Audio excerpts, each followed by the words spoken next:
Okay, friends, we're going to read 10 more minutes of Harry Potter. So we just left off where they were going to the bank. Oh, this is one of the best parts in my opinion. So we just read the poem on the door about stealing from the goblins. Like I said, you'd be mad to try and rob it, said Hagrid. A pair of goblins bowed to them through the silver doors, and they were in a vast marble hall. Ooh, I want you to play a little movie in your head, even if you've seen the movie. Play a little video of what I'm saying in your brain. About 100 more goblins were sitting on high stools behind a long counter, scribbling in large ledgers, weighing coins on scales, examining precious stones through eyeglasses. There were too many doors to count, leading off the hall, and yet more goblins were showing people in and out of these. Hagrid and Harry made for the counter. "Morning," said Hagrid to a free goblin. "We've come to take some of my money out of Mr. Harry Potter's safe." "You have his keys, sir?" "Got it here somewhere," said Hagrid, and he started emptying his pockets onto the counter, scattering a handful of moldy dog biscuits over the goblin's book of numbers. The goblin wrinkled his nose. Harry watched the goblin on their right weighing a pile of rubies as big as glowing coals. "Got it," said Hagrid at last, holding up the tiny gold key. The goblin looked at it closely. "That seems to be in order. And I've also got a letter here from Professor Dumbledore," said Hagrid importantly, throwing out his chest. "It's about you-know-what in Vault 713. The goblin read the letter carefully. "Very well," he said, handing it back to Hagrid. "I will have someone take you down to both vaults. Griphook!" Griphook was yet another goblin. Once Hagrid had crammed all the dog biscuits back inside his pockets, he and Harry followed Griphook towards one of the doors leading off the hall. "What's the you-know-what in Vault 713? said Harry. "Can't tell you that," said Hagrid mysteriously. "Very secret. Hogwarts business. Dumbledore's trusted me. More'n my job's worth to tell you that." Griphook held the door open for them. Harry, who had expected more marble, was surprised. They were in a narrow stone passageway, lit with flaming torches. It sloped steeply downwards, and there were little railway tracks on the floor. Griphook whistled a small cart came hurtling up the tracks toward them. They climbed in, Hagrid with some difficulty, and were off.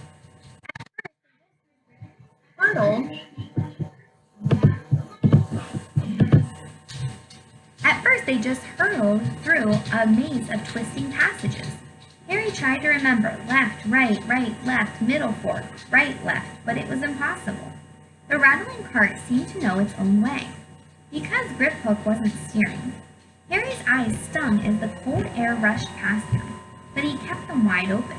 Once he thought he saw a burst of fire at the end of a passage and twisted around to see it. It was a dragon, but too late. They plunged even deeper, passing an underground lake where huge stalactites and stalagmites grew from the ceiling and floor. "I never know," Harry called to Hagrid over the noise of the cart. "What's the difference between a stalagmite and a stalactite?"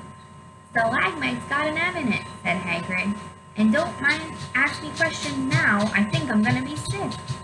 He did look very green, and when the cart stopped at last beside a small door in the passageway, Hagrid got out and had to lean against the wall to stop his knees from trembling. Griphook unlocked the door. A lot of green smoke came billowing out, and as it cleared, Harry gasped. Inside were mounds of gold coins, columns of silver, heaps of little bronze nuts. "All yours," smiled Hagrid. "All Harry's? It was incredible! The Dursleys couldn't have known about this, or they would have had it from him faster than blinking."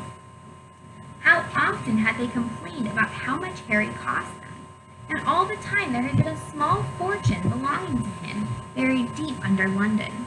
Hagrid helped Harry pile some of it into a bag. "The gold ones are galleons," he explained. 17 silver sickles to a galleon, and 29 nuts to a sickle. It's easy enough. Right, that should be enough for a couple of terms. We'll keep the rest safe for you." He turned to Griphook. "Vault 713, now, please. Can we go more slowly?" One speed only, said Griphook. Here's a picture of the pretty freaky goblin.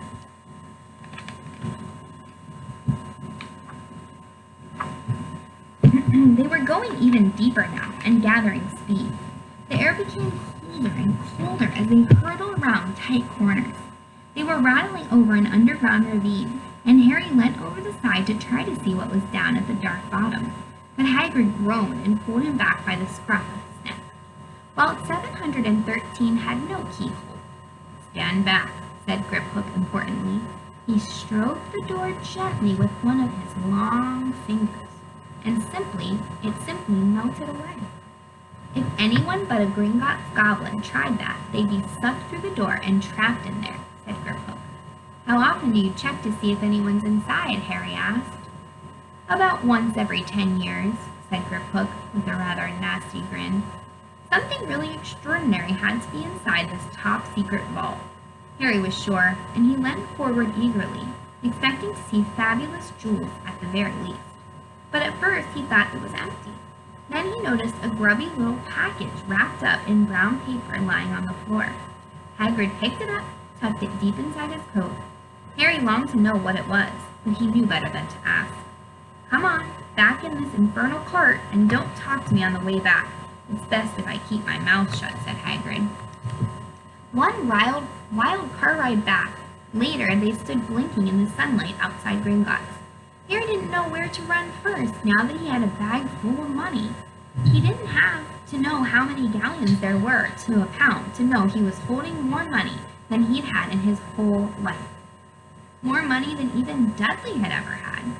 Might as well get your uniform, said Hagrid, nodding towards Madame Malkin's robes for all occasions. Listen, Harry, would you mind if I slipped off for a pick-me-up? I hate them Gringotts carts. He did still look a bit sick, so Harry entered the shop alone, feeling nervous. Madame Malkin was a squat, smiling witch dressed in mauve. That's like purple. Hogwarts, dear, she said when Harry started to speak. Got the lot here, another young man being fitted up just now, in fact. In the back of the shop, a boy with a pale, pointed face was standing on a footstool, while a second witch pinned up his long black robes. Madame Malkin stood Harry on a stool next to him, slipped a long robe over his head, and began to pin it to the right lamp. Hello, said the boy. Hogwarts, too? Yes, said Harry. My father's next door buying my books, and mother's up the street looking at wands. Here's the boy they're talking about. Doesn't look very friendly, does he?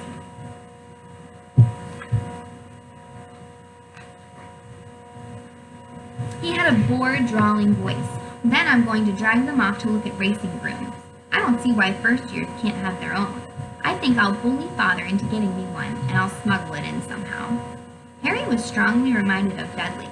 Have you got your own broom? The boy went on. No, said Harry. Play Quidditch at all? No, Harry said again, wondering what on earth Quidditch could be. I do.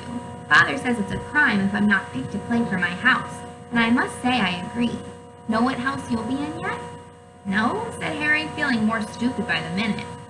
Well, no one really knows until they get there, do they? But I know I'll be in Slytherin. All our family have been. Imagine being in Hufflepuff. I think I'd leave, wouldn't you? Said Harry, wishing he could see something a bit more interesting. I say, look at that man, said the boy suddenly, nodding towards the front window. Hagrid was standing there, grinning at Harry and pointing at 2 large ice creams to show that he couldn't come in. That's Hagrid, said Harry, pleased to know something the boy didn't. He works at Hogwarts. Oh, said the boy, I've heard of him. He's some sort of servant, isn't he? He's the gamekeeper, said Harry. He was liking the boy less and less every second. Yes, exactly. I heard he's sort of a savage. Lives in a hut in the school grounds, and every now and then he tries to do magic and ends up setting fire to his bed. I think he's brilliant, said Harry coldly. Do you? Said the boy with a slight sneer. Why is he with you? Where are your parents? They're dead, said Harry shortly. He didn't feel much like going into the matter with the boy. Oh, sorry, said the other, not sounding sorry at all. But they were our kind, weren't they? They were a witch and a wizard, if that's what you mean. I really don't think they should let the other sort in, do you? They're just not the same. They've never been brought up to know our ways.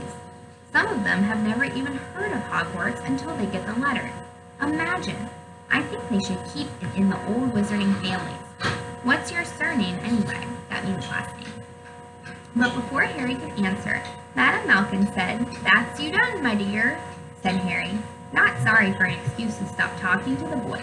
He hopped down from the footstool. "Well, I'll see you at Hogwarts, I suppose," said the drawling boy. Alright, we're going to pause right there, and we'll see how Harry feels about that interaction with that new boy. Okay, friends, see you tomorrow.